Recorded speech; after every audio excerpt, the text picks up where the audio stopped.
ብናደርግ ዓለምን የሚያሸንፈው መቀደሳችን ብቻ ነው፣ ንጽህናችን ብቻ ነው። ሰውነታችሁ ሕያውና ቅዱስ መስዋዕት አድርጋችሁ ታቀርቡ ዘንድ ነው የሚለው። ስለ መቀደስ አስባችሁ ታውቃላችሁ ወገኖቼ? አንደበትን ስለ መቀደስ፣ ሰውነትን ስለ አለማርከስ፣ ከክፉ ነገር ጋር ስለ አለመተባበር፣ ቅድስና ለእግዚአብሔር ከማለት አስባችሁ ታውቃላችሁ? ነቢያት መንፈሳቸው ንጹህ በማድረግ እኮ ነው እግዚአብሔርን ያዩት። በእርግጠኝነት ሁላችሁም እግዚአብሔርን ለማየት እንደምትመኙ አስባለሁ።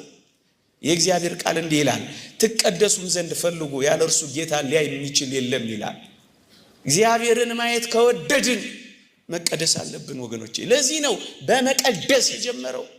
ለዚህ ነው በማንጻት የጀመረው። ለዚህ ነው እርኩስን ነገር ከማባረር የጀመረው ወገኖቼ።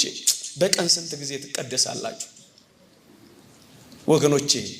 መጽሐፍ ቅዱስ ግልጽ ትምህርት ነው የሚናገረው።